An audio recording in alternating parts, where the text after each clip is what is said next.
Bienvenue au siège de l'Union à Damary-Lévis pour ce 5e sabbat de l'Union.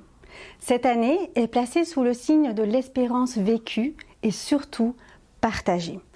4 invités de marque conduiront une réflexion à laquelle nous vous invitons à prêter toute votre attention. Tant de diversité. Nous sommes tous différents. Nous venons de différents horizons. Nous avons des styles vestimentaires variés. Nous pratiquons différents métiers. Et nous portons des cultures dissemblables. Et pourtant, nous aimons tous célébrer. Nous étudions tous les Écritures. Nous avons tous besoin de nous recueillir et de prier. Vivre des relations authentiques et une spiritualité profonde parce que nous sommes complémentaires. Tous ensemble, nous formons l'Église adventiste du 7e jour, unis par la même mission.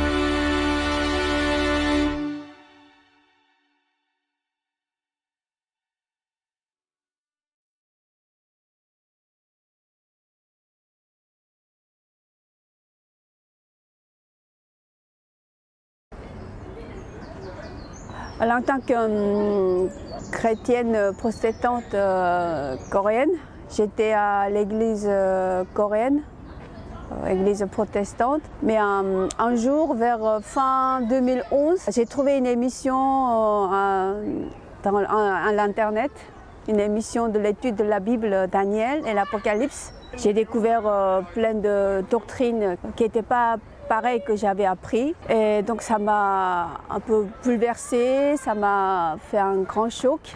Et après, donc vers début de 2013, là j'ai parlé à ma sœur et à mes enfants d'abord, qui étaient aussi chrétiens dans la même église protestante.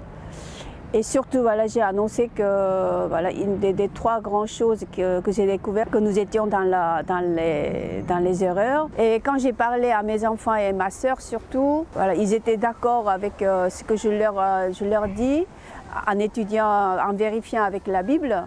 Et on a décidé tout de suite de quitter l'église où on était. Et on a dit, voilà, on va célébrer le culte, respecter le jour de sabbat entre nous, en famille. Donc ainsi, nous avons commencé de faire le culte à la maison, en famille. Mais pendant 5 ans, on a fait le culte entre nous. Mais surtout, nous, on a essayé de faire pendant le jour de sabbat. Surtout, on étudiait la Bible avec les enfants, avec l'échange en dialogue. J'ai senti vraiment de besoin d'avoir une église pour pouvoir évangéliser, pour pouvoir accueillir les autres gens, les autres Coréens ou Français qui veulent nous joindre. Avec ma sœur, on est allé en Corée pour rencontrer pour la première fois, aller voir comment on fait le culte, célèbre le culte du jour de sabbat. Et voilà, on a rencontré aussi les pasteurs coréens aussi là sur place. Donc ça nous a fait vraiment, c'était très émouvant et voir les autres adventistes coréens. Et on a parlé de notre communauté, de notre famille, mais nous avons expliqué que nous respectons le jour de sabbat, nous croyons aussi en doctrine de l'église adventiste. Et donc l'année dernière, donc, on est rentré et puis on a dit, toujours juste on prie à le Seigneur parce que je suis sûre que le Seigneur il va nous guider, comme Dieu m'a guidé jusqu'à présent. Et là, au début de l'année, on a eu un contact par intermédiaire un monsieur coréen qui est adventiste et que nous avons rencontré vraiment par hasard, par une circonstance vraiment inattendue. Et par ce monsieur, qu'il connaissait un pasteur coréen qui était à Berlin début de l'année 2000. Et donc lui, dans son cœur, il avait une vision de fonder une église adventiste pour la communauté coréenne à Paris.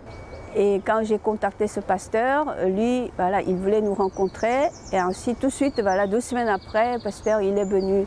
Il n'a pas hésité à venir tout de suite pour nous joindre et pour établir ou fonder une église adventiste à Paris. Voilà, maintenant, depuis voilà, le 1er mars où le pasteur est arrivé, déjà, il y a 3 familles qui nous sont rejointes. Et puis, voilà, par l'aide de la Fédération du Nord de la France, de l'Église adventiste, nous sommes voilà, en train de fonder de l'Église coréenne à Paris. Alors on vient de trouver un local où on peut célébrer le culte de sabbat. Et voilà, tout cela, c'est un témoin pour moi et pour nous tous, pour toute notre famille, que notre Dieu est notre Père céleste et nous sommes leurs enfants. Et c'est un témoin et une preuve que nous sommes bien dans le bon chemin, de bon chemin vers le royaume des cieux. Alors l'Escale est une église adventiste où, pour être plus précis, l'Escale, ce sont des adventistes en église qui partagent une même vision et qui veulent vivre l'Église en fonction de cette vision. Donc on peut dire que le cœur, le noyau de l'Église l'Escale, c'est un petit nombre d'adventistes, mais qui ont accepté de voir en fait l'Église comme l'ensemble des personnes qui viendront rendre un culte avec nous. Et les gens que nous accueillons à l'Escale sont des personnes qui sont en recherche, qui parfois appartiennent à une autre communauté chrétienne, parfois non, mais qui ont plaisir à découvrir Dieu, rendre un culte avec des adventistes. Donc du départ, l'idée de vivre l'Escale, c'était de mettre l'accueil et la bienveillance et l'accompagnement au centre du projet. Et donc nous sommes attentifs dans l'accueil et dans tout le déroulement du culte, à faire en sorte que la personne puisse comprendre ce qui se dit. Donc c'est le thème classique de faire attention au vocabulaire qu'on emploie. Mais là on est allé jusqu'à faire attention aussi au vocabulaire des chants connus que nous pouvons chanter, quitte à changer quelques mots dans un chant, pour qu'il n'y ait pas de mots incompréhensibles. Et aussi l'Escale a créé des chants, et nous sortons ces semaines notre premier CD de chants créés pour l'occasion. Alors dans la pratique, c'est très interactif, il y a beaucoup de participation, n'importe qui ou tout le monde peut prendre la parole, avec beaucoup de temps de témoignage. On a mis chaque semaine un temps d'actualité, on reprend un événement de la semaine, on en parle et on fait une application spirituelle par rapport à cet événement. Alors le format évolue au gré de notre compréhension de l'attente des personnes, de ce que nous avons envie de vivre aussi. Pas mal de jeunes sont présents, donc nous sommes aussi attentifs, ils font partie du groupe de réflexion. Et actuellement, le format que nous utilisons, c'est de vivre en fait le temps de l'école du sabbat au cœur du temps de culte. Donc chaque semaine, nous choisissons une question de l'école du sabbat, quelques textes, et nous le vivons en groupe pendant à peu près un quart d'heure, 20 minutes. Et ensuite, je conclus par alors, ce qu'on va appeler classiquement une prédication, mais qui dure à peu près 5 minutes. Alors c'est très court, mais le temps spirituel, bien sûr, est compris par l'ensemble de ce que nous vivons, les chants, les témoignages, les prières, le temps d'actualité, des lectures, des poèmes. Chacun peut participer comme il le veut, des chants, et l'ensemble fait 1 heure, 1 heure et demie. Nous avons fêté récemment notre 3e anniversaire, et actuellement nous sommes à peu près une vingtaine. Alors je n'ai pas de statistiques précises, mais quand je dis une vingtaine de personnes, qui est le chiffre actuel, nous tournons à peu près 2 tiers d'adventistes, c'est-à-dire de membres d'église, et 1 tiers de non-adventistes qui n'ont aucun rapport avec l'église, donc pas des enfants d'adventistes, mais vraiment des gens qui ne sont pas liés à notre église d'une façon ou d'une autre. Alors je pense que ce qui est très appréciable pour les personnes qui viennent, c'est que c'est la notion d'accueil dont je parlais. Le tutoiement est obligatoire et les personnes se sentent partie prenante de l'église, toujours comme l'ensemble des personnes qui sont là.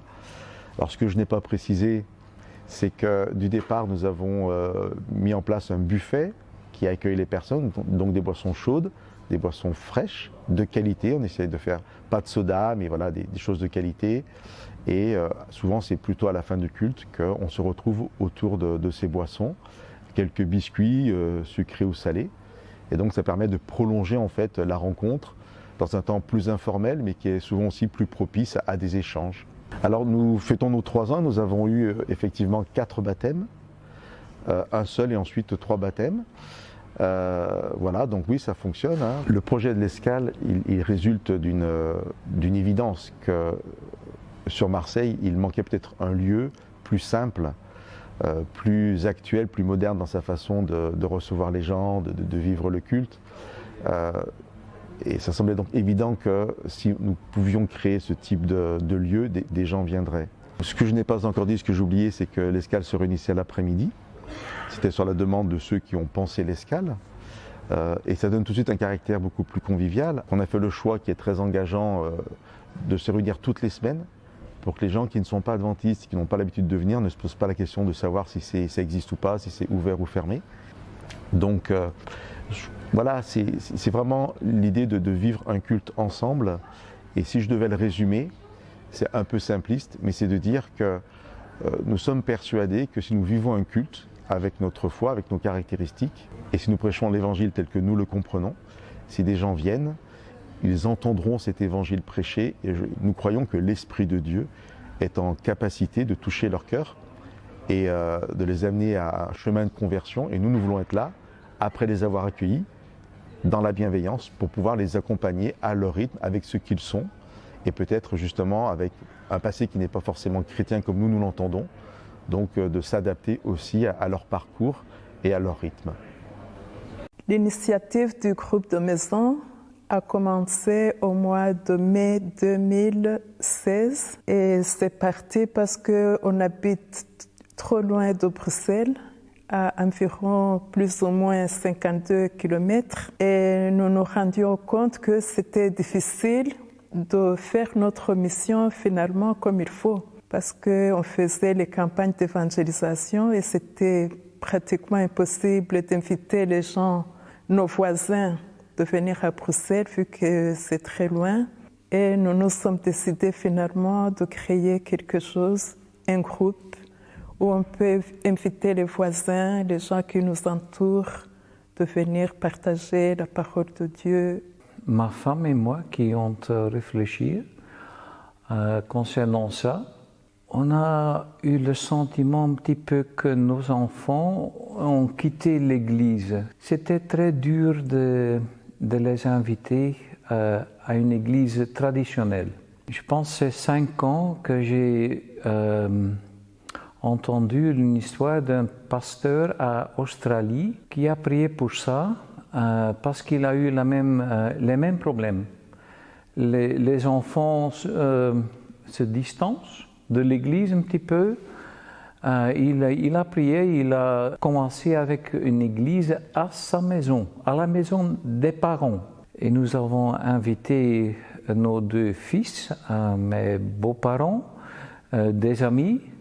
Et nous avons quand même un bon groupe de 7 à 8 personnes qui se réunissent chaque 3 semaines au sabbat. Le groupe est fréquenté par les membres de l'Église et nous avons actuellement 3 non-adventistes qui sont réguliers dans nos réunions les sabbats matins. Ce qu'on fait, c'est beaucoup de moments de louange. On a 2 qui jouent la guitare et on a de louanges, des cantiques, des moments de prière, lecture biblique, un petit échange ou une petite méditation sur la passage de la Bible. Nous étudions la leçon de l'école du sabbat que nous discutons en long et en large. Nous donnons les offrandes et après l'étude de l'école du sabbat, normalement celui qui est prêt pour une petite méditation enchaîne par un verset biblique qu'on discute. Et nous finissons par un moment de convivialité que nous apprécions beaucoup. Nous partageons autour du repas. Les non-adventistes qui fréquentent le groupe reviennent parce que pour eux, ils ont trouvé une famille où ils peuvent discuter de la parole de Dieu, où ils se sentent bien et ils ont la soif de découvrir, d'apprendre la Bible. Ils sont à l'aise, c'est dans la maison de leurs parents. Ce n'est pas l'église traditionnelle avec toutes les choses, oui, ils sont chez eux, hein, on peut dire. C'est aussi une autre atmosphère dans une église de maison, on est plus à l'aise, oui, c'est pas formaliste, on est plus égal. Je pense qu'aller à une église, pour le moment, c'est une grande barrière pour beaucoup de personnes. Ils ont une aversion vers les églises traditionnelles, aussi un bâtiment d'une église traditionnelle. Beaucoup de gens sont sécularisés. En anglais, on dit simple church, simple, église simple. En effet, c'est très simple hein, d'organiser ça. C'est prier, chanter, lire la Bible, échanger des idées concernant la Bible, manger ensemble. C'est très simple, ça coûte rien, presque rien du tout. Si quelqu'un a envie de lancer un groupe de maison, je lui dirais d'aller de l'avant parce que c'est le bonheur de servir Dieu en petit groupe. Il y a beaucoup de gens qui n'ont pas de réponse. Dans le passé, on a eu surtout le catholicisme, mais on est dans un vacuum existentiel pour le moment et il y a beaucoup de personnes qui ne voient pas le sens de la vie et certainement il y a la possibilité là pour l'espoir pour l'évangile. L'évangile, c'est l'espoir.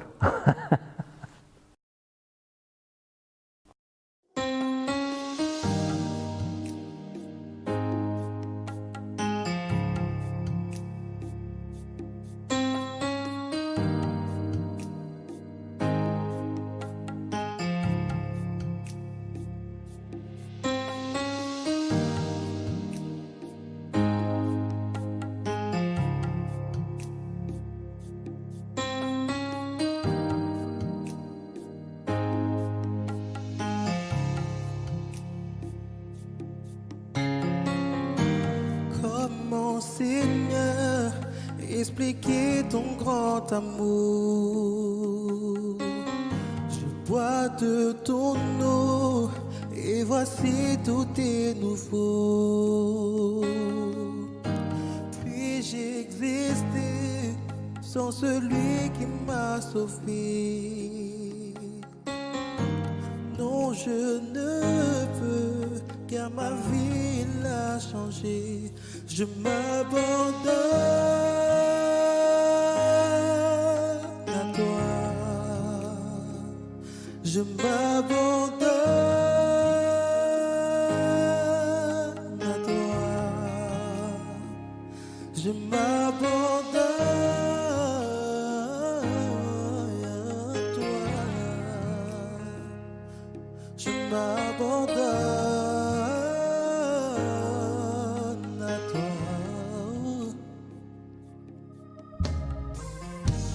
Comment, Seigneur, expliquer ton grand amour? Je bois de ton eau et voici tout est nouveau. Puis-je exister sans celui qui m'a sauvé? Non, je ne peux, car ma vie l'a changé. Je m'abandonne à toi. Je m'abandonne à toi. Je m'abandonne à toi. Je m'abandonne à toi. Comment, Seigneur, expliquer ton grand amour? Je bois de ton eau et voici tout est nouveau. Puis-je exister sans celui qui m'a sauvé? non, je ne peux, car ma vie l'a changé. Je m'abandonne à toi. Je m'abandonne à toi. Je m'abandonne à toi. Je m'abandonne à toi. Je m'abandonne à toi. Je m'abandonne à toi. Je m'abandonne à toi. Je m'abandonne à toi. Ma vie n'est plus la mienne, que la gloire te revienne. Je l'abandonne à toi. Ma vie n'est plus mienne, que la gloire te revienne. Je l'abandonne à toi. Ma vie n'est plus mienne, que la gloire te revienne. Je m'abandonne à toi. Ma vie n'est plus mienne, que la gloire te revienne. Je l'abandonne à toi. Ma vie n'est plus mienne, que la gloire te revienne. Je m'abandonne à toi. Ma vie n'est plus mienne, que la gloire te revienne. Je m'abandonne à toi.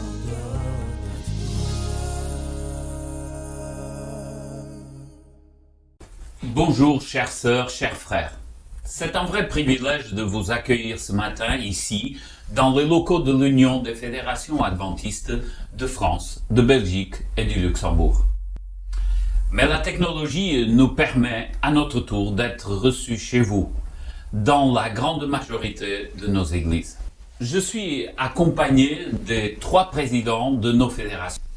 Le pasteur Daniel Monachini, de la Fédération des Églises du Sud de la France, le pasteur Jean-Jacques Chaffograc, pour la Fédération des Églises du Nord de la France, et le pasteur Jeroen Tunstra, pour la Fédération belgo-luxembourgeoise. Dans le monde, nous sommes plus de 21 millions d'adventistes.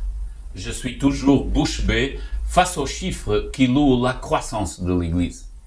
Au camp, en quelque part dans le monde, des milliers de baptêmes sont enregistrés suite à une campagne d'évangélisation. Bien sûr, c'est moins spectaculaire quand nous regardons les chiffres plus près de chez nous. Une petite église à la frontière entre la France et la Belgique a eu un baptême pour toute une année.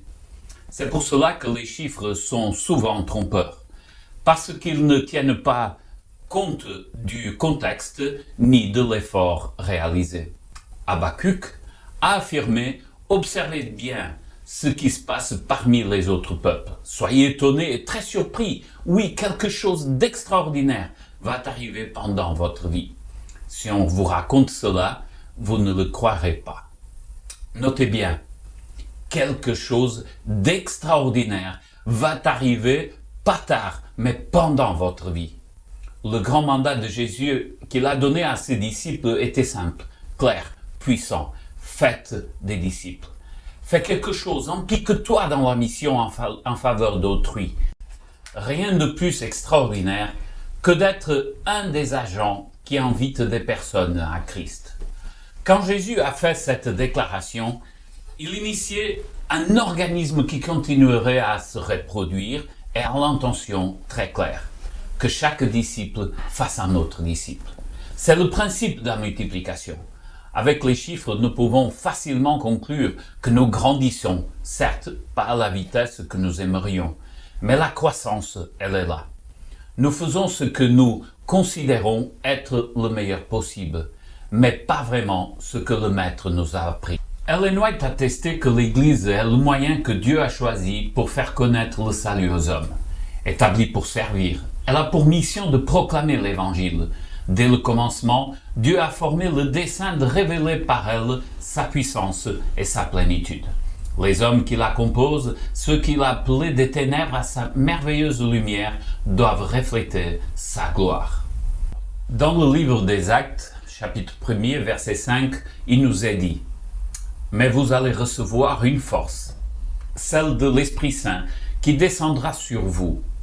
Alors vous serez mes témoins à Jérusalem, dans toute la Judée et la Samarie et jusqu'au bout du monde. » La promesse du Saint-Esprit a été faite à l'Église. C'est l'équipement spécial, l'habilitation pour remplir le mandat. Et Jésus a déclaré à ses disciples qu'ils seraient ses témoins sur la terre. Nous ne sommes pas laissés sans ressources ou à compter uniquement sur nos forces. En tant que communicateurs et messagers de Dieu, nous avons été appelés à diffuser le message de l'Évangile de Christ dans 3 domaines spécifiques. Les missiologues ont examiné et étudié ces domaines d'une grande sagesse, ayant pour résultat le rôle et la responsabilité de l'Église de participer au travail de l'évangélisation. Partager l'Évangile et faire des disciples, glorifier le Christ n'est pas une tâche facile. Mais avec la force de l'Esprit Saint, nous serons ses témoins. C'est un attribut propre aux êtres humains. Cette expression clé concerne chaque croyant. Un témoignage personnel afin d'agir pour le bien de nos semblables. Il n'y a pas de véritable accomplissement de la mission sans cette fusion entre la créature et le Créateur dans un témoignage puissant. Le premier objectif, c'est Jérusalem. Non, je ne suis pas en train de parler de la ville, mais de ce que cela signifie. La communication du message du Christ aux personnes qui sont proches ou que nous côtoyons. Celles qui partagent notre propre culture et notre langue. C'est l'appel qui fait à chaque chrétien dans chaque société et est souvent défini par les termes évangélisation proche ou évangélisation relationnelle. C'est le ministère qui favorise la communication avec la famille, les amis, les voisins, les collègues de travail et les autres. C'est la méthode d'évangélisation la plus puissante. En effet, les gens sont plus facilement touchés car ils peuvent mieux comprendre le message qui est transmis. Aucune méthode particulière n'est suffisante pour communiquer l'Évangile à tous, au même endroit et au même moment. Dieu a mis à notre disposition de nombreuses méthodes pour la conversion du pécheur. Certaines méthodes ont permis une première prise de conscience de l'Évangile. D'autres aident à le consolider et à se décider pour le Christ. Je me tourne maintenant vers Daniel. Bonjour. Et j'aimerais poser la question, comment on peut vivre aujourd'hui cette évangélisation relationnelle? L'accent posé dans notre fédération sur les groupes de maison, les groupes de foyer, les églises de maison, développe cette évangélisation relationnelle en mettant en avant la spontanéité, la connexion entre les personnes, la passion, la conviction, mais avant tout la convivialité et la simplicité. Nombre d'études et les témoignages nous présentent le fait que le contact avec nos contemporains se construit sur une base de simplicité et d'authenticité. Et donc, accueillir chez soi, ou à l'église, mais accueillir chez soi de préférence des amis, des proches, permet de vivre cette simplicité, cette fluidité du témoignage et d'incarner la mission. Je porte la mission, je ne transmets pas un témoignage, je suis ce témoignage. Ma vie est ce témoignage et l'impact du Christ dans mon histoire, dans mon caractère, dans ma famille, dans ma maison, dans mon foyer est le meilleur témoignage de cette présence du Christ en moi. Si je comprends bien, donc cette évangélisation relationnelle, elle démarre par mon vécu avec le Christ et avec l'autre, là où je suis. Tout à fait, et non seulement cela, vraiment le accueillir chez soi, ouvrir sa maison ou partager avec d'autres dans cette simplicité du quotidien, c'est vraiment le Christ qui s'incarne dans mes habitudes de vie, dans la simplicité. C'est pas quelque chose que je vis quelque part, c'est la cohérence d'un vécu. Et nous nous rendons compte que nos contemporains interrogent alors le christianisme en général, les croyants en général, mais nous aussi en tant qu'adventistes du 7e jour, sur cette cohérence et cette authenticité. Il est évident que la croissance de l'Église locale dépend d'approches efficaces et de l'engagement personnel de chacun. Étant donné que la mission est progressive, l'évangélisation proche au relationnel constitue un préalable indispensable aux églises et aux croyants pour que nous nous engagions dans d'autres formes de mission. Après avoir parlé de Jérusalem, le texte des Actes parle de Judée et Samarie. Cela correspond aux méthodes qui se rapportent aux personnes de même langue ou similaires, mais de cultures différentes. Des actions de cette nature s'appliquent à des voisins géographiques ou culturellement proches. Cette démarche aboutit souvent à des campagnes d'évangélisation, à des séminaires, au service de la prédication en faveur des personnes distinctement différentes et plus éloignées de notre zone de confort. Ce type de ministère est capable et devrait faire partie du programme de chaque église locale. Oui, chaque individu et chaque église locale doit avoir son propre plan d'évangélisation. L'engagement individuel et collectif nécessite de sortir de sa zone de confort et de partager l'amour du Christ avec des personnes qui ont besoin d'entendre le message du salut et qui ne comprennent pas forcément nos codes ou notre vocabulaire. Jean-Jacques, parle-nous de cette forme d'évangélisation plus publique, plus événementielle. C'est vrai que lorsque nous lisons les évangiles, nous réalisons que Jésus avait à certains moments un rapport personnel avec les uns et avec les autres. La femme samaritaine, Nicodème, et que par ailleurs il avait des moments où il parlait à des foules nombreuses. Et donc on voit que déjà son ministère nous montre qu'il y a plusieurs formes d'évangélisation complémentaires. Et l'évangélisation publique est une occasion de permettre à nos églises de vivre des moments forts de témoignage et de partage. C'est l'occasion de mettre en évidence les dons multiples que Dieu a accordés à son Église. Il est vrai que l'évangélisation publique fait intervenir un certain nombre d'actions pour préparer les membres, les équipes, les groupes à celle-ci. Cela veut dire que ce qui se passe avant a peut-être plus d'importance que ce qui se passe pendant les campagnes publiques. Il est important pour chaque membre déjà de pouvoir savoir qui ils pourront inviter. Donc quand je commence à prier pour mes voisins, pour mes collègues, pour mes amis, se constitue un réseau de personnes susceptibles d'être invitées à mon église. Et donc la préparation des membres d'église, de l'église, est essentielle dans ce type d'évangélisation. Donc elle a un but multiple, permettre à chacun de trouver une implication possible de par les dons que Dieu lui a confiés, donner à chacun l'occasion de témoigner pour savoir qui ils pourront inviter, et donner à l'église également de mettre en évidence tous ses talents que Dieu a confiée pour que l'évangile soit proclamé. Dans le fond, ce que je comprends, c'est que cette évangélisation publique, elle doit être le point fort, le climax de tout l'engagement relationnel et individuel, là où nous sommes, de témoignage. En effet, c'est l'aboutissement d'un processus et non pas le début d'un processus. Et la préparation d'une campagne d'évangélisation, eh bien, c'est l'occasion de mettre chacun en action. Mais qui après continue par un engagement des nouveaux venus et un accompagnement spirituel pour qu'ils puissent grandir. Ce sont des cycles.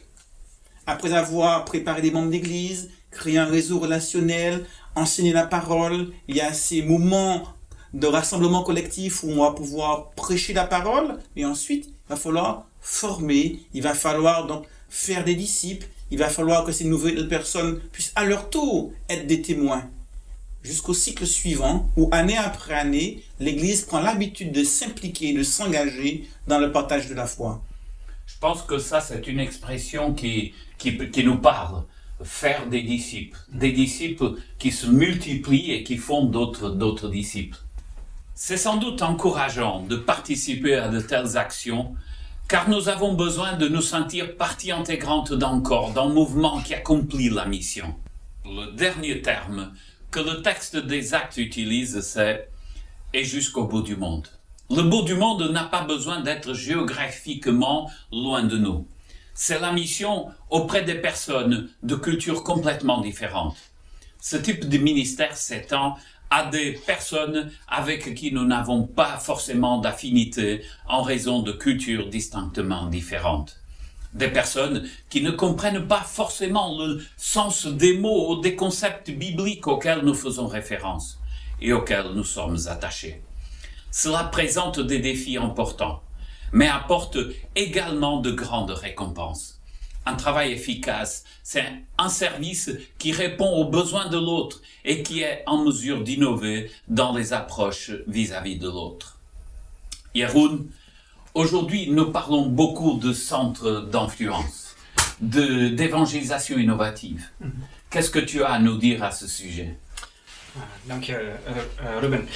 Onze maatschappij die bestaat, al onze maatschappij in Frankrijk, in België, in Luxemburg, bestaat uit mensen die uit een andere cultuur komen, of uit mensen die uit onze eigen cultuur dezelfde taal spreken of een andere taal spreken.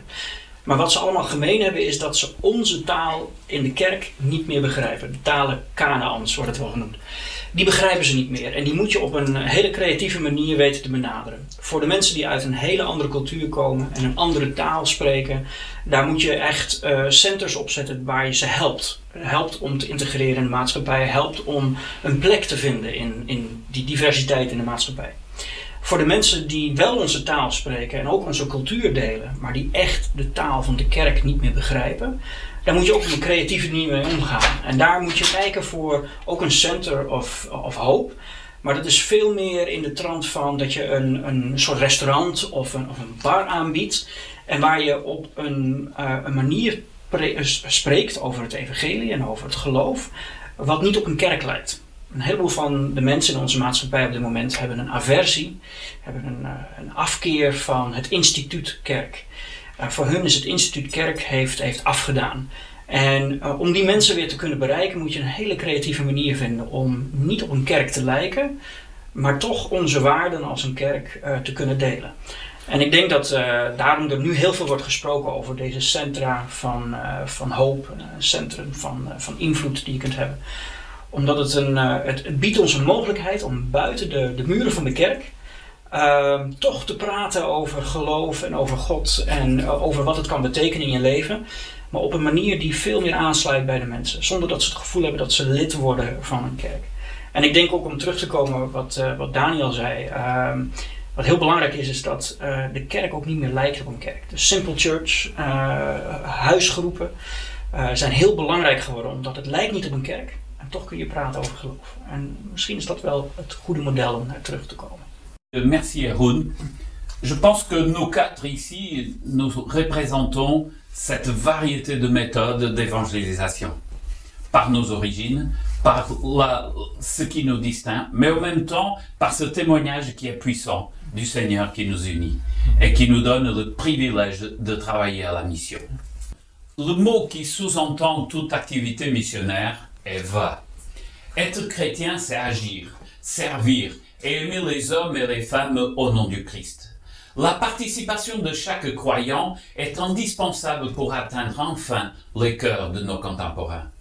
Dans le livre Service chrétien, nous pouvons lire « Si chacun de vos membres était un missionnaire actif, le message pour notre époque serait proclamé rapidement à tout le pays, à toute nation, à toute langue. » Remarquez que le secret de l'achèvement de l'œuvre est « si chacun ».